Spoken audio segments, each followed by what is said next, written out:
In Marco, the latest Haneef Adeni film, at one point the antagonist is telling Marco something along the lines, I appreciate your valor, but I'm really sorry about your brain. This is something that you will also feel while watching the methods of this character in the movie. Marketed as the most violent film in the history of Malayalam cinema, Marco is indeed living up to that promise. But is there a purpose to that violence that will make us root for the hero when he unleashes himself? Well, the answer won't be a confident yes for most of the people who have seen the film. Marco is a film that tries to cover up the flaws of a generic revenge drama by bombarding everything with maximum violence. The only thing that felt like a bright patch from the whole movie was realizing the fact that as an industry, Malayalam has the capacity to produce great action films.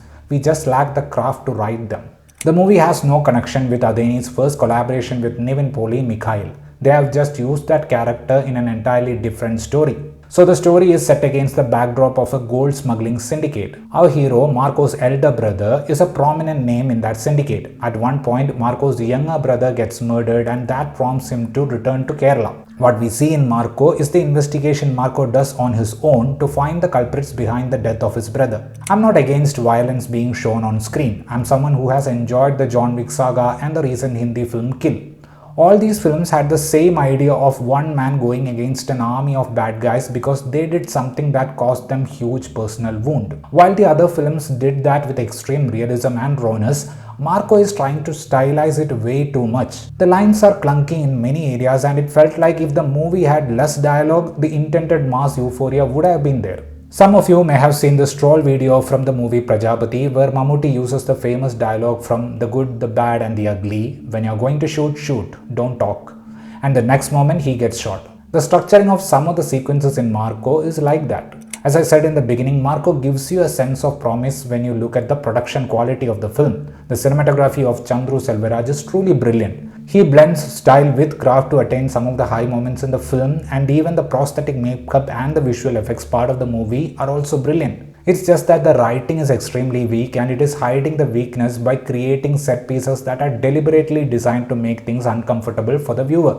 RDX is also a movie that has a trigger point when a kid gets assaulted. In Marco, the scale of the trigger point is much higher. Yet you are forced to whistle when the hero changes his attire and dress rather than when he kills the people who did the ugly stuff. With invisible cuts in fight sequences, Shareef Muhammed really helps some of the set pieces stand out. Ravi Basrur's music is very much in the KGF kind of loud zone, and for the texture of this movie it works. Haneef Adeni wants to cater to the youth who want to have whistle-worthy moments in the theatre, and every set piece that is clearly inspired by various films is designed to make it a theatrical experience. But some of these sequences of brutality are exhausting after a point, and just like every other action film made in India post-Qaidi, the M134 minigun makes an appearance in this one also. Physique and believable portrayal of violence are the basic demands of this movie from the hero, and Unni Mukundan delivers on those aspects. When it comes to delivering lines, his dialogue rendering is not that great. In fact, except for Siddique and Jagadish, nobody else in this movie was able to deliver the dialogues assigned to them impactfully. The rest of the cast, especially the antagonist, were forced to say dramatic Malayalam dialogues and it had no fire in them. The romantic life of Marco in this movie is an on and off thing, and in one sequence when the heroine calls him toxic, he says that this toxicity and obsession is his form of love, and he guarantees her that even though they are not in a relationship, he will protect her. I mean, such a Sandeep Reddy Vanga thing to say. Marco is basically a crude mashup of Animal and KGF that tries to shut you by soaking everything in blood.